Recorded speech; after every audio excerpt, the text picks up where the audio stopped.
Hi guys, welcome to my channel Srivani unique foods. నాకు మీకు నచ్చినట్టయితే లైక్ చేయండి, షేర్ చేయండి, సబ్స్క్రైబ్ చేయండి, అలా కామెంట్ కూడా చేయండి. అందరూ వీడియో చూస్తున్నారు కానీ ఎవరు లైక్ చేయడం లేదు, సబ్స్క్రైబ్ చేయడం లేదు. Please like and subscribe. ఈరోజు రెసిపీ వచ్చి మోతీచూరు లడ్డు. ఎంత బాగున్నాయో చూస్తున్నారుగా. తింటే కూడా అంత కమ్మగా ఉంటాయి, నోట్లో పెట్టుకోగానే కరిగిపోతాయి, అంత బాగుంటాయి ఈ స్వీట్ అన్నది. ఖచ్చితంగా ఈ విధంగా ట్రై చేయండి. చూస్తున్నారుగా ఎంత బాగుందో అన్నది.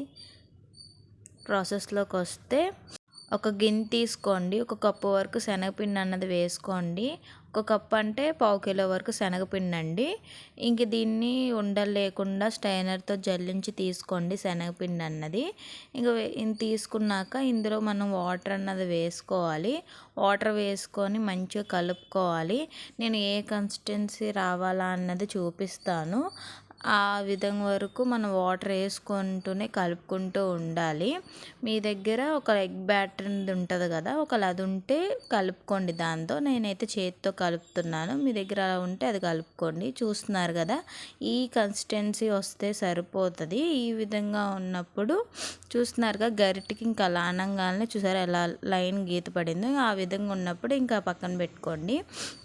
ఇంకా దీని తర్వాత మనం ఒక గిన్నె అన్నది పెట్టుకోవాలి. స్టవ్ ఆన్ చేసుకొని కొంచెం వరకు మనం బజ్జీలు వేసుకున్నంత వరకు మనం ఆయిల్ అన్నది వేసుకోవాలన్నమాట. సో మనం పిండి చేసుకున్నాం కదా శనగపిండిది. సో ఆయిల్ అంతా హీట్ ఎక్కినాక, బాగా హీట్ ఎక్కాలండి. హీట్ ఎక్కినాక మనం ఈ శనగపిండి అన్నది ఇంకా కొంచెం కొంచెం మీకు నచ్చినట్టుగా ఈ విధంగా ఏదో విధంగా ఇలాగ కొద్ది కొద్దిగా వేసేసుకోవచ్చు. ఇలా వేసేసుకొని మంచిగా ఇంక ఇలా మొత్తం వేసేసుకోండి పిండిని అన్నది. చూస్తున్నారుగా ఏ విధంగా అయినాయి అన్నది. ఇంక ఈ విధంగా చిన్న చిన్న బజ్జీల్లా వచ్చినాయి. పక్కన తీసుకొని పెట్టుకోండి. ఇవన్నీ చూస్తున్నారుగా ఏ విధంగా ఉందన్నది. సేమ్ ఏ విధంగా ఉంటే చాలండి, ఎక్కువేం వేగ అవసరం లేదు. సో ఈ విధంగా వేగితే ఇంక తీసుకొని పక్కన పెట్టేసుకోండి. కొంచెం ఏమనుకోకండి, వాయిస్ ఏదోలా ఉందని చెప్పి, కొంచెం బాగోలేదు హెల్త్. సో దానివల్ల వాయిస్ ఇలా ఉంది, ఏమనుకోకండి.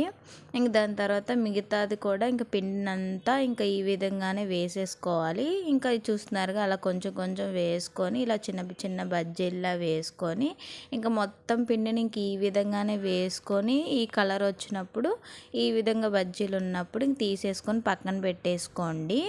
ఇంకా అన్నిటినీ ఈ విధంగానే వేపేసుకోండి మొత్తం పిండిని. ఇంకా పిండిని మొత్తం ఇలాగా వేసేసుకున్నాక ఒక మిక్సీ జార్ తీసుకోండి. అందులో ఇంకా మనం ఎన్నన్నీ మొత్తం వేపుకున్నవన్నీ బజ్జీలన్నిటిని ఇంకా అందులో వేసుకోవాలి. వేసుకొని దీన్ని మిక్సీ పట్టుకోవాలన్నమాట. మరీ ఎక్కువగా ఏమీ మెత్తగా అయితే పట్టేయకండి. చూస్తున్నారు కదా, ఈ విధంగా ఉంటే సరిపోతుంది. బరకగానే ఉండాలి, మరి పేస్ట్లో అయితే చేసేయకండి. ఈ విధంగా ఉన్నప్పుడు ఇంకా తీసి పక్కన పెట్టుకోండి. దాని తర్వాత మనం పాకం కోసం అని చెప్పేసి స్టవ్ మీద ఒక గిన్నె పెట్టుకోవాలి. 1 కప్పు శనగపిండికి 1 కప్ షుగర్ అన్నది వేసుకోండి. మనం ఏ కప్తో శనగపిండి తీసుకున్నామో ఆ కప్తోనే షుగర్ అన్నది వేసుకోండి. ఇంకా దాంట్లో 3/4 వరకు వాటర్ అన్నది వేసుకోవాలి. వేసుకొని షుగర్ అంతా కరిగిపోయేంత వరకు మరిగించాలి. షుగర్ అంతా కరిగిపోయినాక మనం ఇందులో కొంచెం ఫుడ్ కలర్ అన్నది వేసుకోవాలి.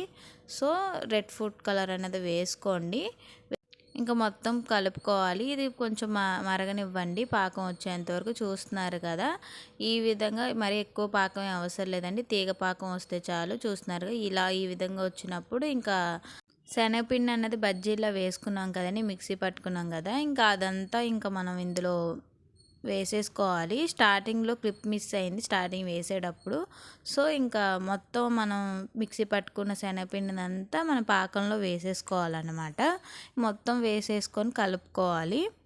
చూస్తున్నారుగా ఏ కన్సిస్టెన్సీ వచ్చిందో. ఇలా వచ్చినప్పుడు మనం కొంచెం యాలకుల పొడి అన్నది వేసుకోవాలి. యాలకుల పొడి కొంచెం స్మెల్ అన్నది బాగుండిద్దండి. సో వేసుకోండి. ఇంకా వేసుకున్నాక మొత్తం కలుపుకోవాలి. ఇంక ఇందులోనే రోస్ట్ చేసిన మిలన్ సీడ్స్ని వేసుకోవాలండి. మిలన్ సీడ్స్ అంటే పుచ్చకాయ గింజలండి. సో వీటిని అన్నిటినీ రోస్ట్ చేసుకొని మంచిగా వేసుకోవాలన్నమాట. వేసుకొని మీ దగ్గర ఎన్ని ఉంటే అన్ని వేసుకోండి. ఎక్కువ ఉంటే ఇంకా బాగుంటాయి అన్నమాట. సో వేసుకోండి. సో ఒక మొత్తం కలుపుకోవాలి. కలుపుకొని ఇంకా ఇందులోనే మనం నెయ్యి అన్నది కూడా వేసుకోవాలి. ఒక 5-6 టేబుల్ స్పూన్ వరకు నెయ్యి అన్నది వేసుకోండి. మీకు ఇంకా నెయ్యి ఇష్టం అనుకుంటే ఇంకెక్కువ వేసుకున్నా ఓకే. కానీ మరీ ఎక్కువ వేసుకుంటే వెగటొచ్చేస్తుంది. సో ఒక 5 అలాగా వేసుకోండి సరిపోతుంది. ఇంకా మొత్తం కలుపుకోవాలి. చూస్తున్నారుగా ఈ విధంగా ఈ కన్సిస్టెన్సీ వచ్చినప్పుడు మన లడ్డు కన్సిస్టెన్సీ వచ్చినప్పుడు తీసి పక్కన పెట్టుకోండి. ఈ మిశ్రమాన్ని ఒక 30 మినిట్స్ వరకు ఫ్యాన్ కింద చల్లారనివ్వండి. మంచిగా చల్లారినాక ఉండన్నది మనకు వస్తుంది అన్నమాట. సో చల్లారినాక మన చేతికి నెయ్యి రాసుకొని ఉండలా చుట్టుకోవాలన్నమాట. చూస్తున్నారు ఏ విధంగా చుట్టుకోవాలన్నది. ఈ విధంగా చుట్టుకొని మెలన్ సీడ్స్ అన్నది ఈ విధంగా పెట్టుకోండి అన్నిటికీ. ఇంకా మిగతా అన్ని లడ్డూల్ని ఈ విధంగానే లడ్డూల్లా చేసుకొని పెట్టుకోండి. ఇంకా అన్నీ చేసినాక చూస్తున్నారు ఏ విధంగా ఉన్నాయని కలర్ఫుల్గా. ఈ విధంగా ఖచ్చితంగా ట్రై చేయండి. Bye guys.